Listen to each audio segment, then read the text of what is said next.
Hi all. രണ്ട് പ്രധാന result വന്നിരിക്കുന്ന ഒരു സന്ദർഭത്തിലൂടെയാണ് നമ്മൾ കടന്നു പോകുന്നത്.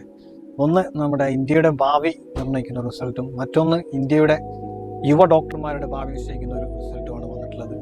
ഏത് രാഷ്ട്രീയ പാർട്ടി വന്നാലും നല്ല ഭരണം ഉണ്ടാവട്ടെ എന്ന് ആഗ്രഹിക്കുകയാണ് രാജ്യത്തിനും അതുപോലെ തന്നെ ജനങ്ങൾക്കും. മറ്റൊരു പ്രധാന റിസൾട്ട് വന്നിട്ടുള്ളത് മെഡിക്കൽ എൻട്രൻസ് എക്സാമാണ്, നീറ്റ് എക്സാമാണ്. നീറ്റ് എക്സാമിൽ ഒരുപാട് ക്രമക്കേടുകൾ, ഒരുപാട് വിവാദങ്ങൾ വന്നുകൊണ്ടിരിക്കുന്നുണ്ട്, ഒരുപാട് ക്യാമ്പയിൻസുകൾ നടക്കുന്നുണ്ട്. റീസെൻ്റ്ലി ഒരു സൂയിസൈഡ് റിപ്പോർട്ട് വരെ ഉണ്ടായിട്ടുണ്ട്. അപ്പോൾ അതിലേക്കൊന്നും നമ്മൾ പോകുന്നില്ല, അത് കോടതി തീരുമാനിക്കട്ടെ. സോ നീറ്റ് എക്സാം എഴുതി MBBS പ്ലാൻ ചെയ്തിരിക്കുന്ന കുട്ടികളോട് എനിക്ക് പറയാനുള്ളത്, കഴിഞ്ഞ വർഷം 20 ലക്ഷം കുട്ടികളാണ് MBBS എഴുതിയെങ്കിൽ ഈ വർഷം 5 ലക്ഷം അധികമാണ്, അതായത് അപ്രോക്സ് 25 ലക്ഷം കുട്ടികൾ എഴുതിയിട്ടുണ്ട്. അപ്പോൾ വളരെ ചാലഞ്ചിങ് തന്നെയാണ് ഈ പ്രാവശ്യത്തെ നീറ്റ് എക്സാം ആയിരുന്നത്. ഇനി ഇന്ത്യയിലെ മെഡിക്കൽ സീറ്റിലേക്ക് വരികയാണെന്നുണ്ടെങ്കിൽ ഏകദേശം 695 മെഡിക്കൽ കോളേജുകളിലായിട്ട് 1 ലക്ഷത്തിൽ പരം സീറ്റുകൾ ഉണ്ടെങ്കിലും 55,000 സീറ്റുകളാണ് ഏകദേശം ഗവൺമെന്റ് സീറ്റുകളായിട്ടുള്ളൂ. കേരളത്തിലേക്ക് വരികയാണെങ്കിൽ 1200 പരം സീറ്റുകളാണ് ഗവൺമെന്റ് സീറ്റുകളായിട്ടുള്ളൂ.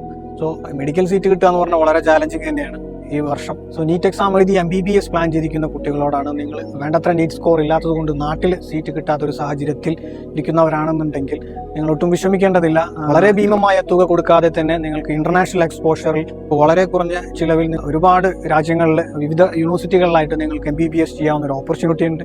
മറ്റു പ്രധാന ഇൻഫർമേഷൻ എന്താണെന്ന് വെച്ച് കഴിഞ്ഞാൽ, ഈ നീറ്റ് സ്കോർ വന്നതിന് ശേഷം ഒരുപാട് നാട്ടിലെ കുട്ടികൾ ഇന്റർനാഷണൽ യൂണിവേഴ്സിറ്റികളെ ഡിപ്പെൻഡ് ചെയ്ത് തുടങ്ങിയിട്ടുണ്ട്. അതുകൊണ്ട് തന്നെ സീറ്റുകളെല്ലാം വളരെ പെട്ടെന്ന് തന്നെ ഫില്ലായി തുടങ്ങിയിട്ടുണ്ട് എന്നുള്ളൊരു കാര്യം കൂടെ ഓർമ്മപ്പെടുത്താണ്. സോ ഈ വീഡിയോ ഉപകാരപ്പെടുന്ന നിങ്ങളുടെ ഫ്രണ്ട്സിനും ഫാമിലിക്കും MBBS പ്ലാൻ ചെയ്തിരിക്കുന്നവർക്ക് നിങ്ങൾ മാക്സിമം ഷെയർ ചെയ്യുക. Thank you for watching.